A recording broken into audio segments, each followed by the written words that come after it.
Today's episode of Two Guys Talking Sports, we review South Carolina's previous season, their off season, and then somehow we get into a heated debate about NIL. We do like a wrestling, like a boxing promo. Yeah, so it gets a little heated there for a minute, but it's all respect. So, yeah. Make sure that you check out this episode.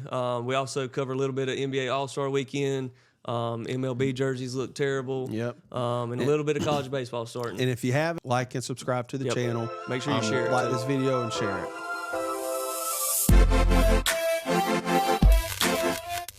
Hi everyone, welcome to Two Guys Talking Sports. We have hit the quiet period. Man, I would say it was weird not having any type of football yesterday. It's the first time weekend with no football since August or July, if you want to count some of the preseason games, which I think it starts in August. So a little weird, and then you really didn't. I mean, you had the NBA All-Star Weekend, but That's obviously boring. There's not the slam dunk contest is not what it used to be. Yeah, so. It's not. Well, and it's made up by majority of I think players that don't even play in the All-Star game. Right. Like Max McClung has won it back-to-back years, and he's not even an All-Star. Honestly, I think what they did with Steph Curry and Sabrina, I'm not even going to try to pronounce her last name. I tried to practice it last night, but I don't want to butcher it. But that was something that I didn't get to see it because we were at a function Saturday night. But that was something that would make it a little bit more entertaining. Trying to do stuff like that to make it more interesting. Because the game, I mean, it's just a free for all for who scores. Like there's nothing to it. It's turned into the same way with the NFL and the Pro Bowl. It's just a bunch of random stuff that no one really cares. And I get the players don't want to go hard and get hurt, I understand that, but it's just kind of, I feel like to me my favorite All-Star game used to be the MLB game because it actually meant something. Right. The winner got home field, that league got home field advantage in the World Series, and now that's not even a thing. So there's really no incentive to, I guess you could say, put out a good product for the game because it's really just a boring weekend because the players don't care. The players don't want to be there. Yeah, honestly, they should just, they want it. The only reason they do it is because it draws some money, but the players don't really want to do it. Honestly, they would probably just rather have, 5 days in a row off or something like that and actually have a break. I mean, it's all corporate. When the All-Star game was in Charlotte, I think it was just all open to mostly corporate, or you're going to pay a good chunk of change to get in there. So, I didn't watch a single bit of it, but I do know the 3-point competition with Sabrina and Steph was pretty dang good. Yeah. We'll talk about that a little bit at the end. But since there's not a whole lot going on, what we're going to do for the next week or so is review both South Carolina and Clemson's season this past year, kind of what they've done throughout the offseason since the season has ended, and then kind of where they stand, right now. So this week we're going to obviously start with the Gamecocks because should have brought a tissue. That's who we root for. So we're going to start there with them. 5-7 on the year. Yep. This season obviously it's not what everyone wanted. After I would say Beamer's first 2 years, he definitely overachieved. He did. I mean, it's kind of what happened with Muschamp his first couple of years. Yeah. He definitely overachieved. But the issue is when you overachieve like that, now you've set the standard of where you are. So, technically where Beamer took over the team, I think they won, 2 or 3 games the year before. Yeah. So, there wasn't a whole lot of expectation. If he would have went 5-7 his first year or even his second year, it's probably more understandable. But when you make a bowl game 2 years in a row, and then now it's like you take a step backwards. There's a lot of questions in the air. I mean, here's the way I look at it. Like, okay, the first year was kind of on par. Like, it wasn't something where we wowed a lot of people, but we found ways to win. Second year was a little bit better in terms of record-wise. But any sane fan could, this is maybe just my opinion, we were not as good as our record. Right. No. We got lucky. Yeah. To win some of these games, especially Kentucky, Texas A&M. There were some wild things that had to happen at the beginning of the game to allow us to win those games. Right. It wasn't something where we just go out and dominate. Now, it's one thing excuse me, if we look like that in those 2 years, but we didn't. Yeah. And we have not all of them, but we've got a pretty delusional fan base. And there's nothing wrong with having goal or, wanting your team to be good, but you have to realize where you're at. And then just a lot of stuff just didn't go our way this season. I think the big thing for me is just how inconsistent it's been all 3 years.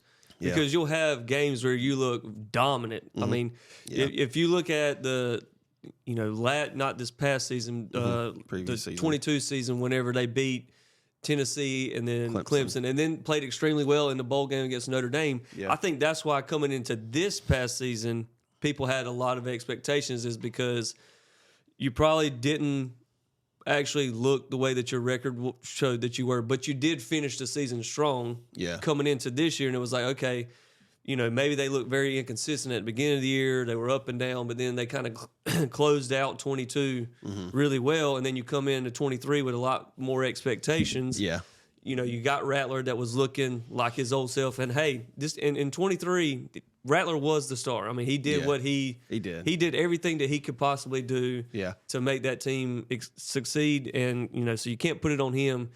But there's just so much inconsistency everywhere else that it's just, at some point, you gotta, if you're gonna just be consistent, be consistently bad or consistently good. But the up and down is what really just throws the fan base off, is because you'll have 2 or 3 games where it's like, okay, we've turned a corner here, and then you just have a terrible game. Yeah. Well, and the thing, we start out the year, nobody envisioned Juice Wells getting hurt, and you can have your own opinion if you think he was healthy enough to play or not to play.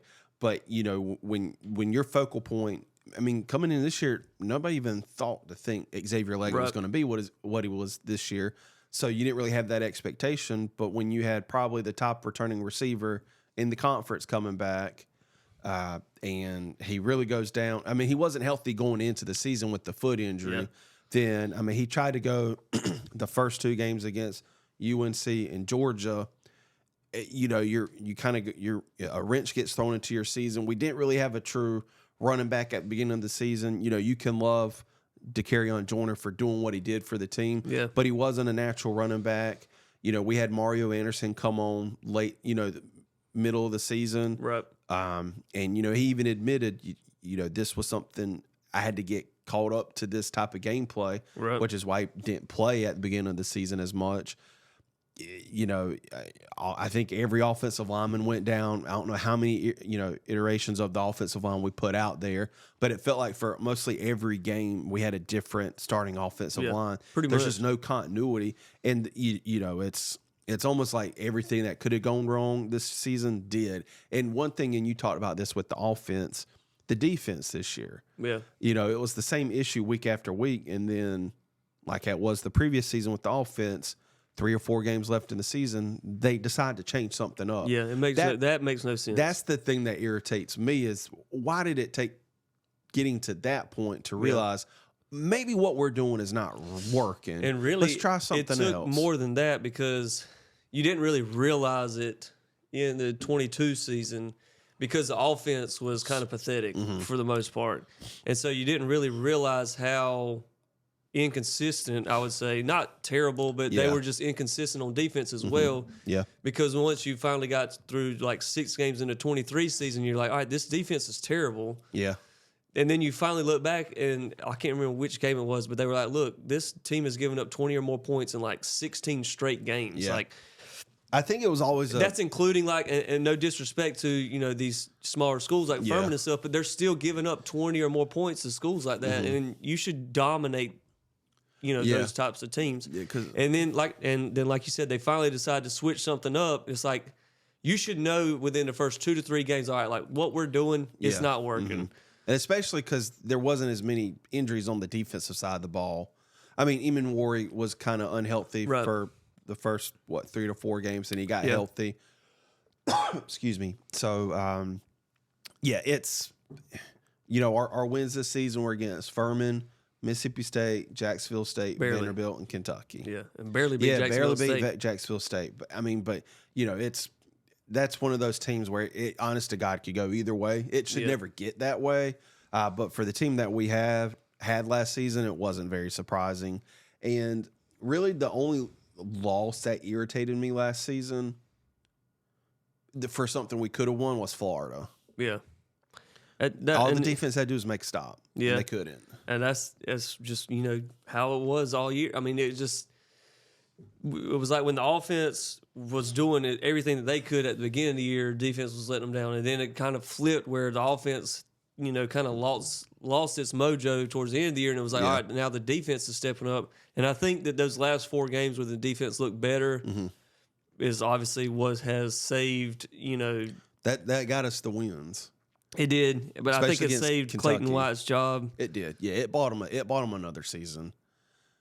Because I think his contract ends in kind of like how some of them where it ends the end of this year, I believe, or it may be through 2025. But he bought himself another season. Beamer's he doesn't want to fire people. But you also have to look at it from the standpoint, okay, we fire him, you got to pay a buyout, and so I hate to.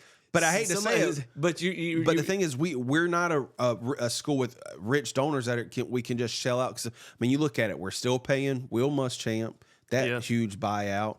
It sucks, but sometimes it's like you have to look at it from a business side, and you think that's stupid with how much money college football generates. Yeah.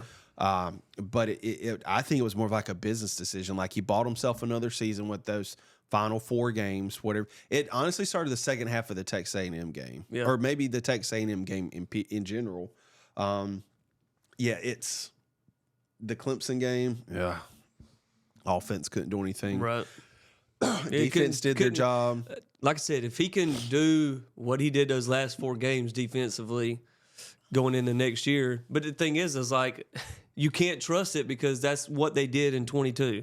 They turned it around offensively, and it was just like, okay, maybe we can do that. And then it was just like inconsistency the next year. And then you got the defense that's like playing well these last 4 games. Mm-hmm. I have zero trust that they're going to be able to do that coming into this next season because they haven't shown you any consistency for 2 years. Yeah.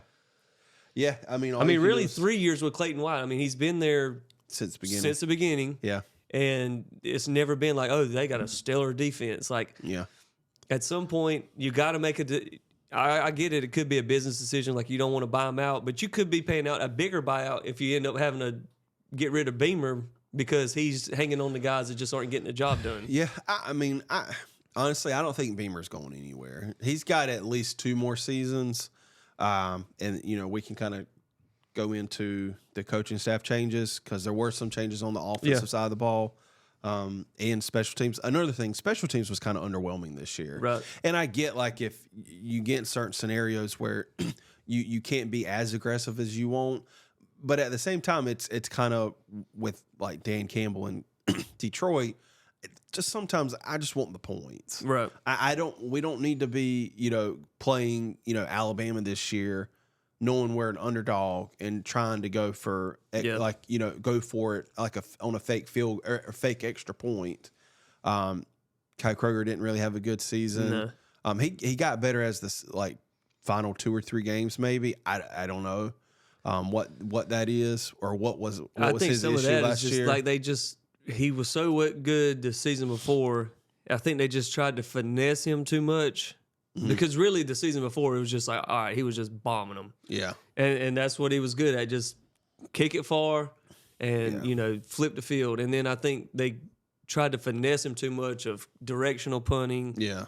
Trying to pin him in certain spots and then he would just shank it. And then it would just let the kid go out there and bomb a few. Yeah. At least to get his confidence back. You could still bomb a few and still, because he did it not this season, but the previous season, where he was kicking it like that, but it was still, you kick the ball a certain way and it'll bounce. I would much rather it go in the end zone than we start at the 20 instead of him kicking a 22-yard punt and they're starting at their 40. I think the special teams, they did so well the year before that they just tried to get too cute.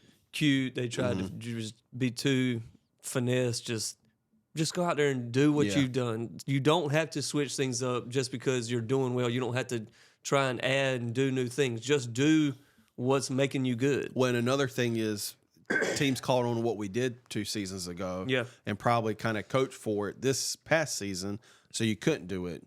But yeah, lost Pete Lembo this year, head coach at Buffalo. Which I think it was only a matter of time before he was going to be a head coach again. He was already a head coach prior to coming to South Carolina. So, yeah, it was kind of written on the wall that he was going to leave. You know how to pronounce the last name. Jody DeCamillis. Yeah, came from Texas. Yeah, I don't really know a lot about him. So, and I'll preface this by saying when Beamer got hired, you can kind of look back outside of a couple hires. And you can only attract a certain amount of coaches for where your program's at. But it looked like we had a little bit more inexperience, like, Montario, Hardesty. Yeah. Not necessarily Justin Stepp, but it was more of like young up and coming coaches. Right. Whereas now the coaches we replaced have more experience. Yeah. This guy came from Texas. From what I've read and seen, he's really good with game management. I know Sarkisian leaned on him a lot in certain situations. So he's got NFL experience. So I think that was a good hire. Yeah. I don't think that Lembo was a good – I think he was one of the best hires that probably Beamer had. Yeah. Obviously, there was some inconsistency last year, but like you said, eventually he was going to be a head coach anyway. You're not going to hold on to a special teams guy for your entire tenure. So I think, this was a good replacement. Another thing is Beamer still had his hands in special teams as well. Right, yeah. Montario Hardesty, he was the only actual coach that was let go and fired. Yeah. It's the first coach that Beamer's fired in his tenure. Mm-hmm. He was replaced by Marquel Blackwell. He was with A&M last year. Yeah. And like you said, I think this is another one that's a net gain in terms of the coaching position where you have more experience coach coming in who's coached at a big-time program already. Yeah. And he's going to have some dang good running backs to coach up this year, I think. And the thing is I think a big gripe for a lot of fans for Hardesty was I don't think he was as good a recruiter. Right. But you don't necessarily have to have every assistant coach be a great recruiter. Yeah. It's tough for assistant coaches, and I'm going to say the same thing about Justin Stepp. Yeah. It's very hard to kind of develop players in today's college football because they'll just bolt after one season. Right. So it's like, it's tough, but I do think a change had to be made at the running back position. I do like this hire. He does move around a lot. Like, I know that kind of worries. I know some friends of mine that are Gamecock fans, it worries them. But, I mean, this I'm not really worried. I don't really get caught up with position coaches. Mm-hmm. It's when your coordinator comes in for a year and then he bolts. Yeah. The position coaches, obviously and here's the other thing is like you said, you're pretty much in the grand scheme of things got these players for 1, maybe 2 years anyways before they bolt. So you're basically getting, a position coach with a position player, and then they're probably either going to both split, in a year or two anyway. Mm-hmm. So it would be the coordinator that I'd be more worried about. But if he we'll just have to see how he does, to be honest. Yeah. And then obviously the kind of fishy, not really sure what was going on situation as far as the coaches was Justin Stepp was moved to tight ends. Jody Wright went to Murray State to be a head coach, which they said was kind of writing on the wall. Right. Like he was going to get a head coaching job eventually as well. So, and then Stepp was moved over away from wide receivers. It's a demotion. Yeah, to bring in James Coley, who was also at A&M. He's got a ton of experience as well. But then there was always the rumors of, that Stepp wasn't happy about that he wanted to be a wide receivers coach or, this, that, and the other. The thing with the wide receivers is it was like we always had one solid wide receiver, and then we were just trying to figure it out everywhere else. There was never like a solid number 2 guy, that Stepp had. It was just like he had one guy that was basically doing it on their talent alone. Yeah. Like when Juice Wells came in, it wasn't like Stepp made him this guy. No, yeah. Now with Xavier Leggett, he may have, because Xavier, he was there, 4 years, 3 years? Stepp was there 3 years with right, Xavier before he kind of had his breakout. So you could kind of say, all right, Stepp played a role in it because he wasn't a wide receiver coming in. He played quarterback at Mullins. Yeah. And he came in. He was pretty much a special teams guy, and then just had his breakout year this year. So you could say that maybe Stepp, played a part in his development. But a lot of people are saying him working out with Debo in the offseason helped him a lot. I'm sure, but there was never. It wasn't like Stepp was like churning out multiple. But again, it's tough when you recruit somebody in there and they leave, or you kind of see this a lot with college athletics. Now, some of these kids just are overranked and overhyped, and they just don't pan out. I mean, you look at, we'll get into him a little bit later when we talk departures, but, we had a receiver come from the state of Texas, not this past season, but the season before, and everybody had high hopes for him, and he just never panned out. Yeah. It might be evaluation on his end. You talking Landon Sampson.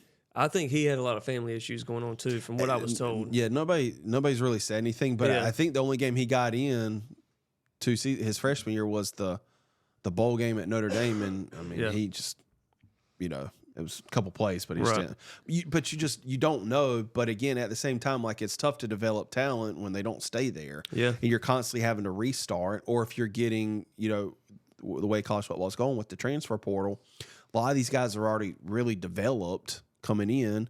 And Stepp, I read, I think it was it may have been J.C. Schubert or Tony Morrell on Big Spur that everybody knew Stepp was going to leave when he got moved to tight ends coach. I mean, it's a demotion. You go from coaching 13 to 14 players to 4 max. Yeah. The only time that's really a promotion is if you go to quarterbacks.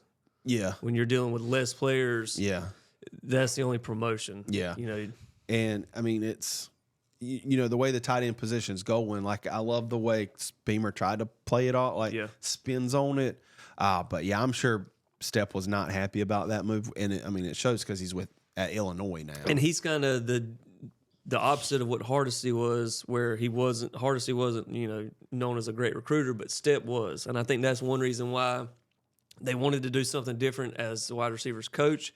They wanted to keep Stepp on staff because of his recruiting abilities and how good of a recruiter he was. But obviously, on his end, I don't blame him for, you took a demotion and you can go somewhere else and, climb the ladder, go do it. And also, before he got moved to tight ends coach, he was technically working. I don't think this is a rarity in collegiate athletics, but he was working without a contract for a while. Yeah. Because his contract ended in 2023. So when 2024 started, he technically wasn't, he wasn't under getting contract. paid. Right. That's something I don't like. Beamer is very cut and stone in his ways. Some of the stuff, like decisions he makes and his timing on stuff is infuriating. Yes.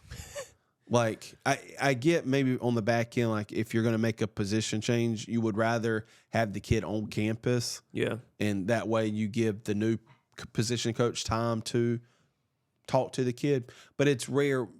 I feel like it's more rare when a kid commits to a school for a specific position coach. Yeah, no. It definitely helps unless they're just a legend. Get along, yeah, but most of the time you're not going to have a legend coaching one. They'll leave if it's like a head coach or a coordinator change, maybe. But and then the last addition, most shocking, Sean Elliott leaving Georgia State from his head coaching position to come back to South Carolina. He's going to coach tight ends and he's going to be the run game coordinator. So that was definitely shocking. Not sure. What made him?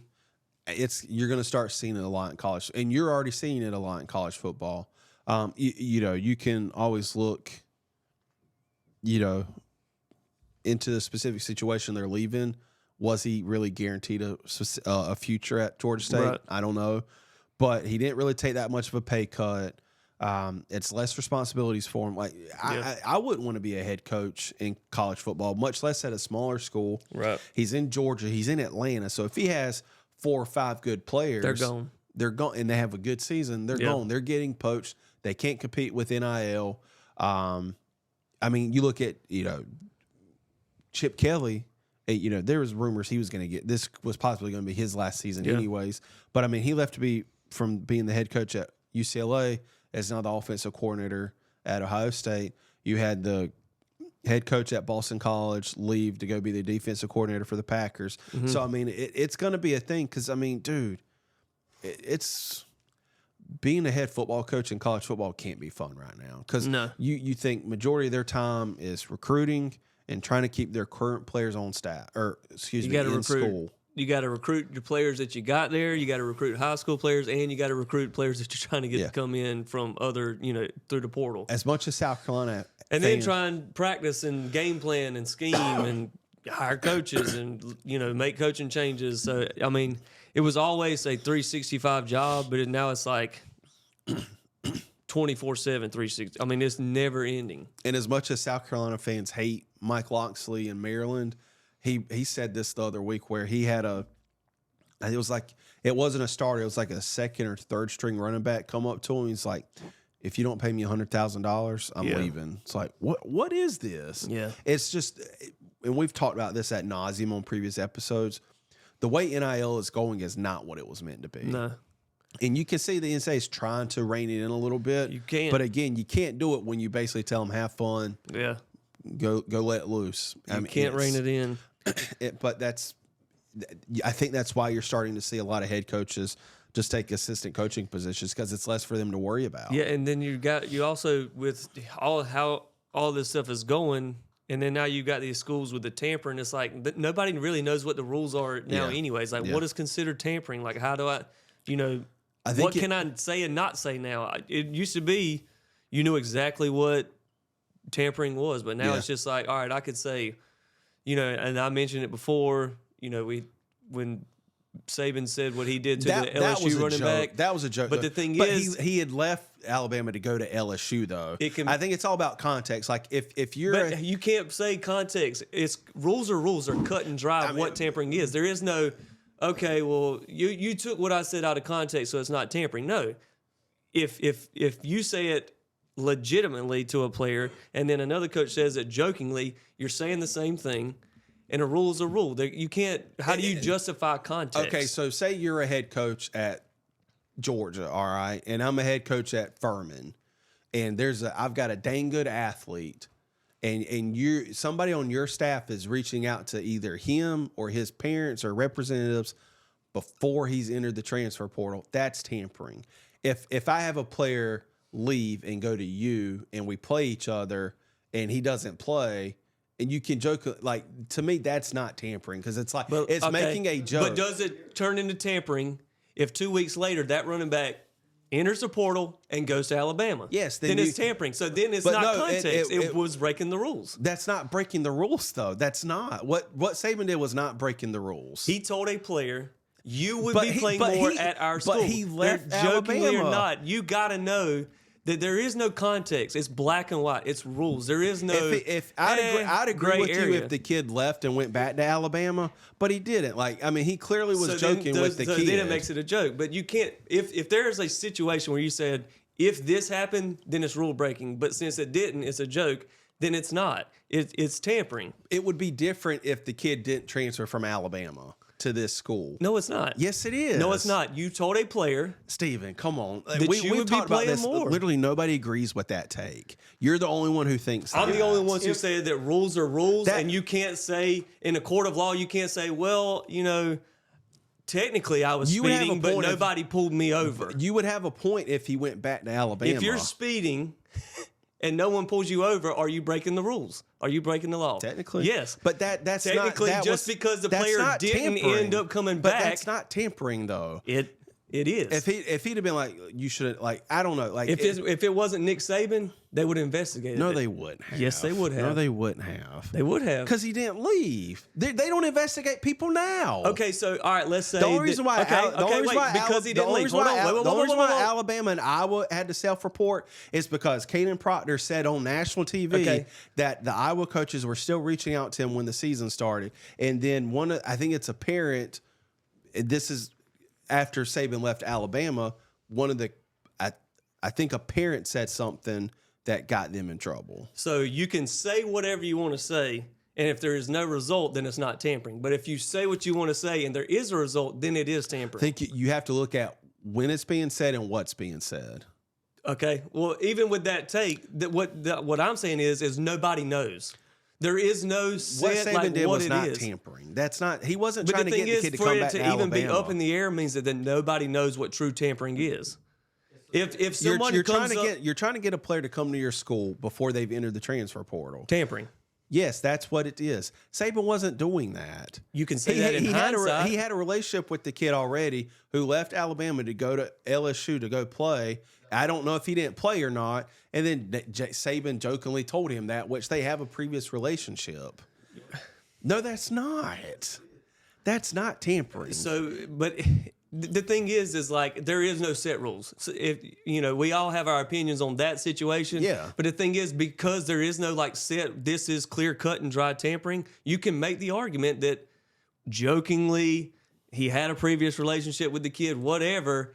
If that kid, my thing is like if there something would have happened, then you go back and say it's tampering. You can't go back and say it is then, but it's not if.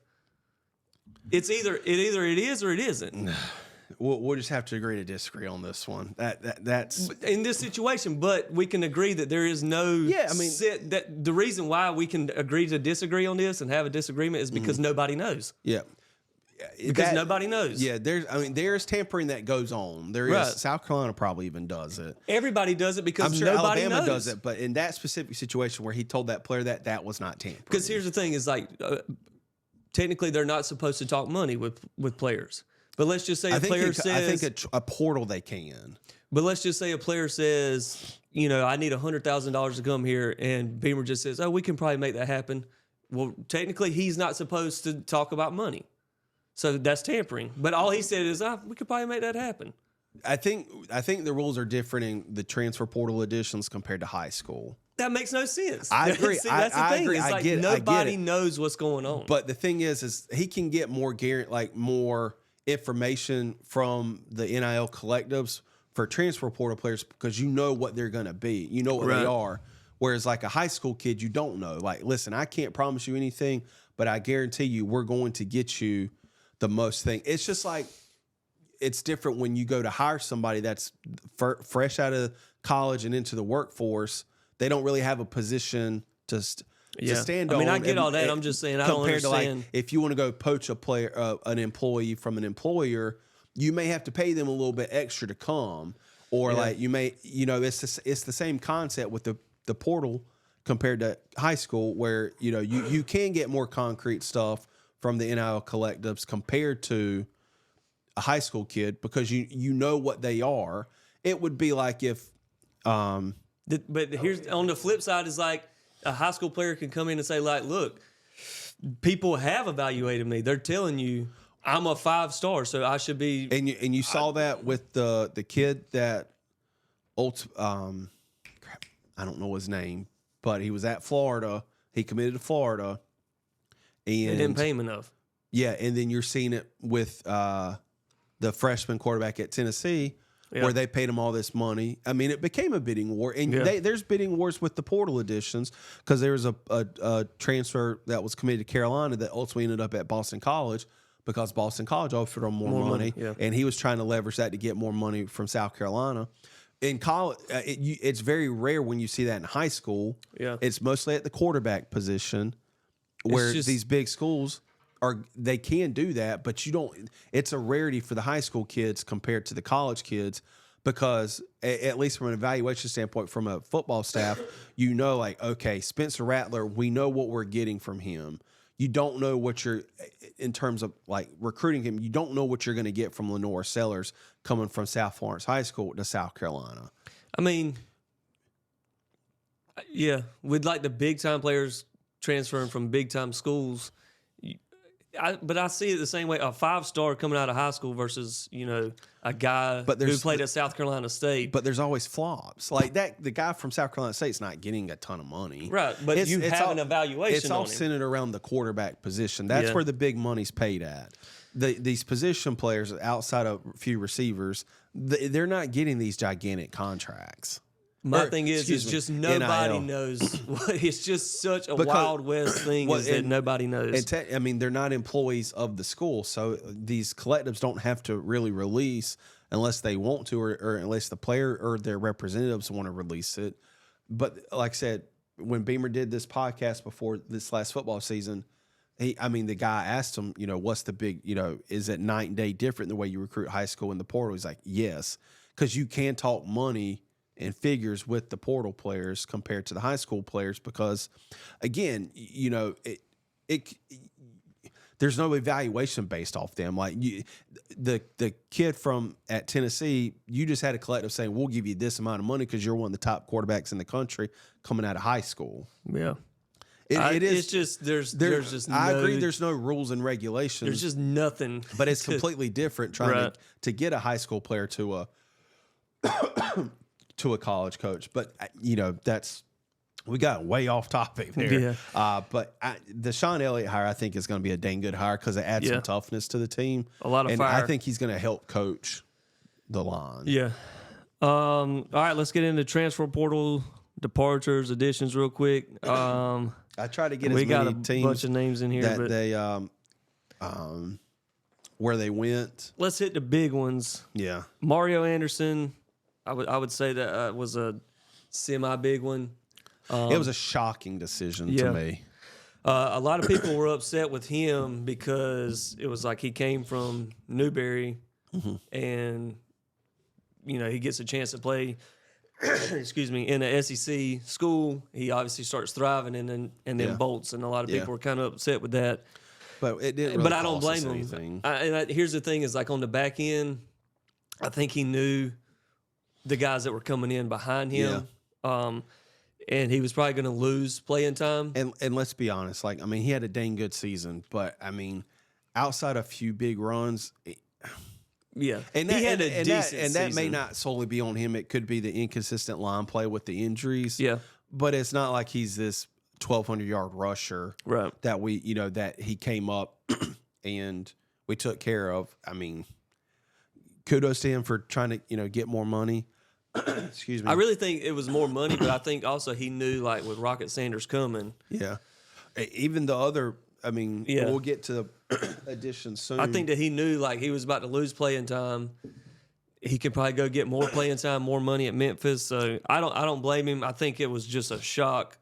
And it could have been a decision with Hardesty leaving. It's very rare, but especially for these portals, they may have good relationships with these assistant coaches.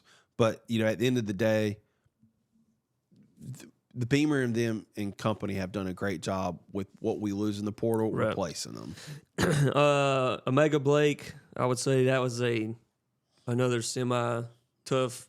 It wasn't like he had a breakout year, but you could see some promise in his play. But, he going to ECU, not really sure what's going on there. Not like he took a step up in terms of, where he went. So, obviously, it's a playtime thing for him more than money. And the thing is, I don't want to try to speak in generalities because it's every person's different in their reasoning. But again, I think it's some play. We've talked about this with I've talked about this with the high school baseball coaches. I think sometimes players are so hell bent and driven and infatuated with these big time schools. Yeah, that may be recruiting them, and they're just not ready to play at that kind of level. And I'm not saying that's the case for Omega Blake. I do think we could have did a better job with including him more in the game plan. Yeah, but we did. But you can't. Obviously your playmaker is Xavier Leggett, but again, it's the same issue with Jaheim Bell. You can't get the ball to him every time. You can't make every person happy 24/7. But again, I wish none of these players nothing but good luck. Right. I think he'll do better at ECU though. Yeah. Stone Blanton, Mississippi State. I think this one was more of a wanted to be closer to family. At least that's what he said. I have no reason to not believe him. I don't think he ever really came out and said. I think that's just what kind of reports are. Right. I do know he from insiders that I've read, and this didn't come from Stone Blanton, words mouth himself, but family members see what our fans tweet at players. Yeah. And again, there's nothing wrong with critiquing players, but it reaches a point, and and I will say this because we see a lot more because we're Gamecock fans, so we follow Gamecock Twitter or social media. Dude, we hammered these kids. And I know they're getting money to be paid, but at the end of the day, it's like you still have to remember they're a kid. They're not a grown adult like they are in the NFL, where they're getting all this money. But my view on that is, but he's still the moment they start making kid. more money than the fans, you're not a kid anymore. But they didn't. But the thing is you're not a kid. None of these. They can decline that money and say I'm just a kid, but they didn't. They want to make grown man money. You can get grown man critique. And the thing is like if you're going on Twitter and you're saying, oh, this fan. I get it because we're Gamecock fans and we want to say we're the worst, but it's everywhere. And if you think it's bad in college, wait till you get to the NFL and they know exactly how much money you're making, and they're going to hammer you then too. So if you're saying I left because the fans were negative and posting stuff about me, that's weak. But again, we don't know what these kids make. He may not been making much. But they make. But still, like, okay, what if somebody decline the money? What if somebody just constantly tweeted at you saying you suck at your job? I would ignore him. And he does. I mean, but obviously he didn't because. But the thing is, that's not coming from his mouth, though. That's right. Again. But none of these kids are saying anything. But you brought it up as the point of why he potentially left. But that's what some people think. I mean, he's going to get. Here's the thing: is if that's what you're going to get critiqued at any level, right? All the time. Yeah, if that's your mindset, it doesn't matter where you go. That's how it's going to be. But again, like you. But the thing is like they have more options available to them. Where again, it's one thing if you're making $8-9 million a year to play a position compared to whatever it is, and he probably did just want to be at home. Again, but it's another thing where maybe he wasn't good enough to play, right. And I'm not saying just South Carolina, but big time college football. The thing is, my deal with like the money thing is the moment you accept money, you're not a kid anymore. I don't agree with that. Let's just say in the bottom tier for him. It's one thing if it's their full-time job, but this isn't their full-time job. You think he made less than $10,000? I don't know. I'm just saying, let's just say he's making $50,000 in NIL money, which is, in terms of NIL, not a lot. Yeah. He's probably making more than half of the people that are coming and supporting him who are making $30,000 a year, who are going out there and grinding it, and then you're told you can't critique this player who's making more money than you. I don't think. No, I never said you can't critique them, but it just reaches a point where it's like, Jesus, just leave the people alone. Like, it's one thing to say, like, they chose a sport again, and a career path that is going to be heavily critiqued. I'll say this even for NFL. It's like, these are grown adults, but again, I know you understand what you're saying, but these are grown adults, grown men and women coming after a 19-year-old kid. But he made the decision to play a grown man sport and take grown man money, then be ready to be treated as a grown man. I think people are losers and just need to get a life. Here's the thing: is like we can say he's a kid at 19, but we're gonna send people at 18 overseas to fight for us. Right, we're not. That's such a. I'm just saying. That's not. That's not a comparison. It is a comparison. No, it's not. You're talking going to war anymore compared to playing college football. That's not the same thing. The same thing as in they're not kids anymore. At 18, you're not a kid. You're going to choose to go fight a war. You're not a kid. You're going to choose to take grown man money and play a grown man sport. You're not a kid. Let's back up on the grown man money. Like, let's calm down on that. That's not. That's if he's making more than the average fan that's walking in there, but you don't know that. You can say that about certain positions, but a linebacker, no. Like, yes, he's probably getting. Okay, he's so getting we can't money. critique him, but we can critique and raise hell about the $1 million quarterback. That's not what I said. Money's money. They're getting paid to play a sport. That's not what I said. Like, it's just at a point where it's like you've made your point, leave it alone. But they're not going to. That's but it's just like beating somebody down. As much as you hammer, like, leave them alone, they're not. But these people need to grow up. It's stupid. They just need to ignore it is what they need to do. And here's the thing. Like you said, he never said this, and it's just rumors. But if that's not just him, any player's thought process of, I'm leaving here because they said something mean about me constantly on Twitter, that's weak. But you chose a career. But another thing people don't realize is that critiqued. other recruits see this. The thing is, there's 162 schools in college football. 162 fan bases are absolutely terrible towards their players. We gotta There's wrap it 32 NFL teams. There's 32 NFL fan bases that are terrible to their players. All right. That's just who they are. Yeah. I think key additions. Rocket Sanders. Another big loss we didn't mention. Oh, yeah, I don't even want to talk about it. We won't go into it. But Grayson Puppower went to Florida. That was surprising. I don't think a lot of people were upset though. I think a lot of people were upset with him is because he said that he was a Gamecock for life. But and this could just not be anything related. But from what I read in insiders, that high school he comes from produces a lot of flops. Yeah, I can see that. And then Juice Wells. Yeah, I don't even want to give Juice Wells the respect of talking about him. So good luck to him. Key additions though, Rocket Sanders, huge addition.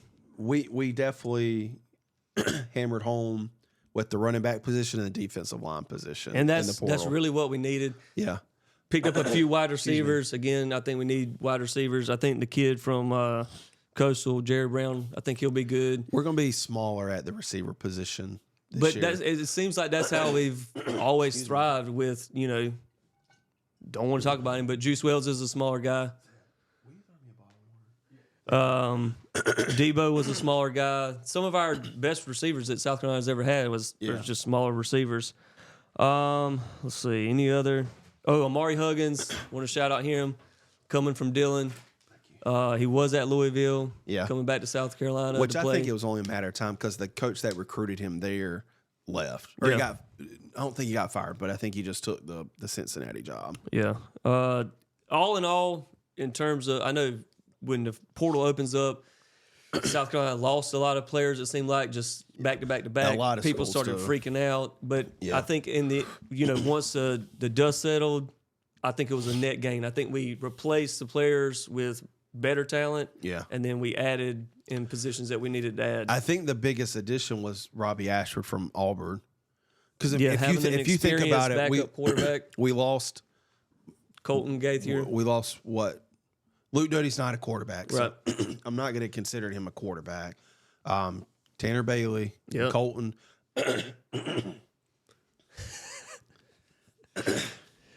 Yeah, but adding a experienced quarterback, because really all we had was Lenore Sellers, Dante Reno.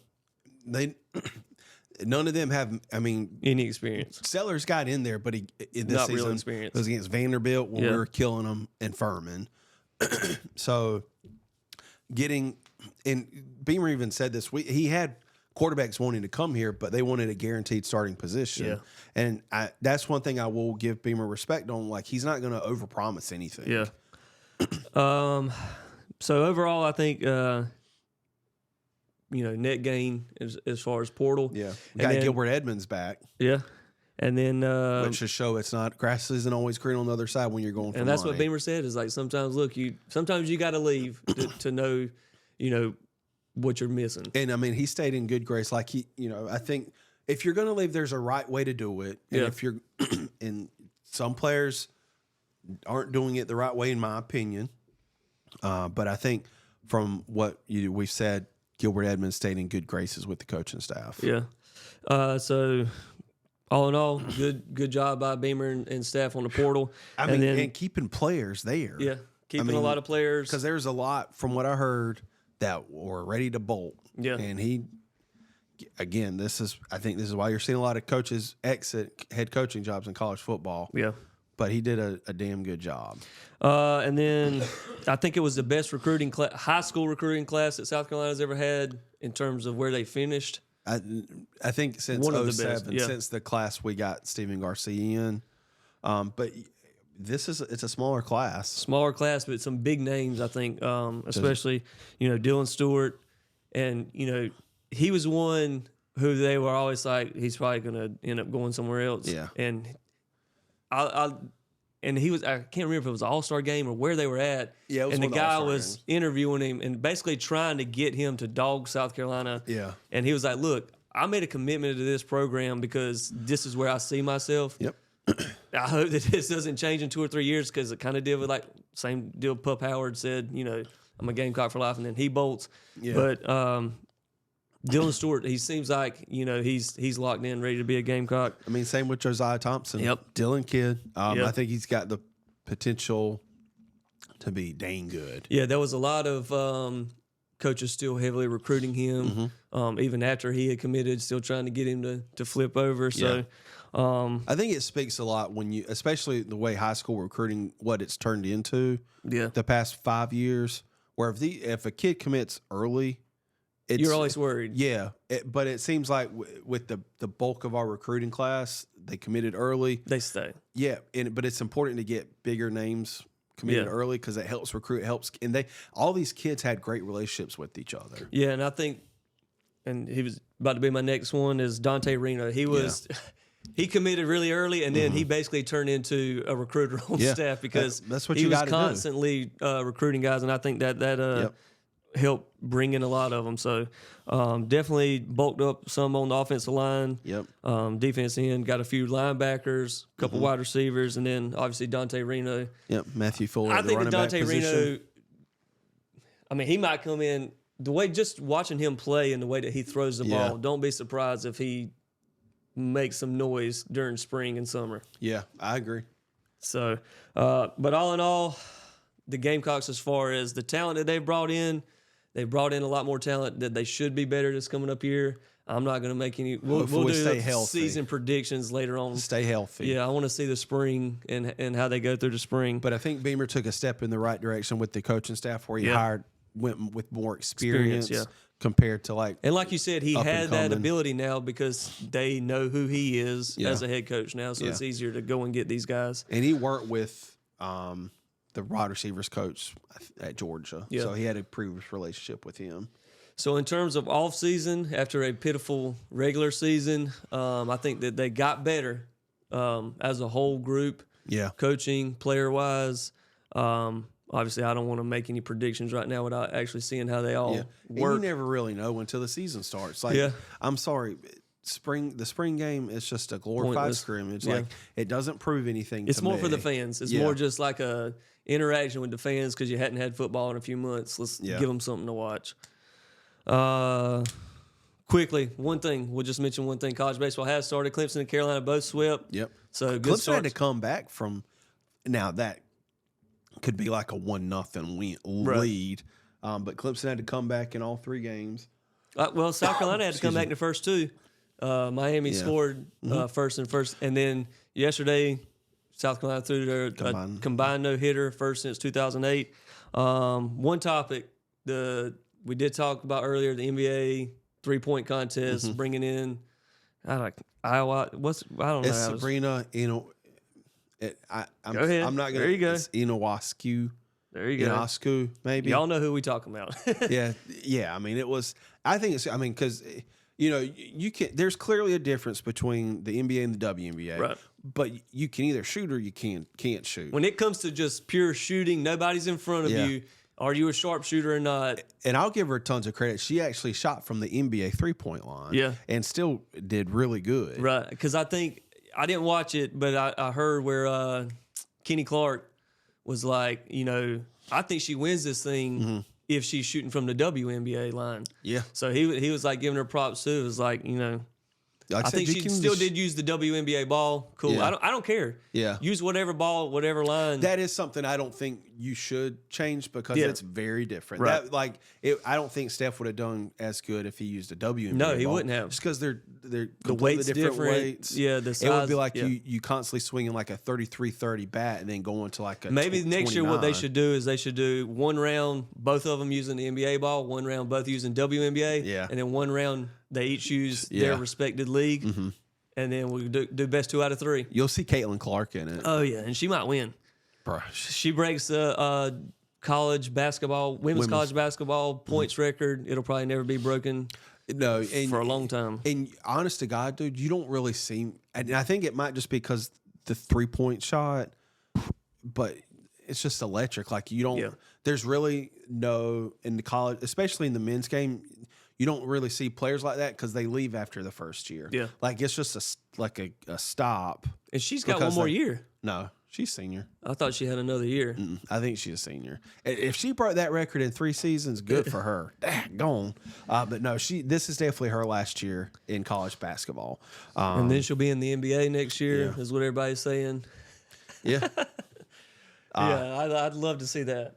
That's kudos to her. That's a big honor there. You don't see many WNBA players leave early, right? Anyways, again, that's still in this NIL, she can make more money playing college than the WNBA, and a lot, especially you can say the same thing for NCAA men, but because I mean, there's only 2 rounds in basketball, so not everybody gets drafted. It's good on her. That's a big honor. Next week we will cover Clemson's season and then their off season. Probably won't be as fiery about them. It's just when we get NIL going. That's it. I mean, it's we've discussed NIL all season long, and it's the same. It's the same. We say the same stuff, but we still get as fired up about it. Yeah, and we I'm not going to mention his name yet. We are going to bring on a politician in the next week or so to talk sports, and like I said, NIL started as a political thing. Well, you're seeing a lot of state legislators get involved with it too now. So we're going to bring on a politician to talk about that. So I think we won't discuss politics, not politics, the politics outside of sport, of NIL. Outside of NIL. But next week will be Clemson review, and then whatever topics come up throughout the week. You're not cutting us out. You're West Ham. Yeah, they suck. But a Nottingham. Yeah, they suck. Man, you got a 2-1 win. And last but not least, the MLB jerseys look like crap. Yeah. Have you seen them? Yeah, they it changed looks like up a you lot ordered of stuff. it from China. Yeah, like the bootleg. It's Fanatics. I mean, they were made in China. Fanatics made them. Well, they've always been made in China, but now it does look like a off-market Chinese product. It's like they're being machine pressed on. It looks awful. And the good thing is they've got time to turn it around before the season starts. I don't think they will. Probably not, because they've mass-produced these jerseys already. So we'll see you next week with the Clemson review, and hopefully not any more NIL talk for a while. It'll get involved because Clemson lost some players to NIL. Yep, exactly. See you next week. Thank y'all.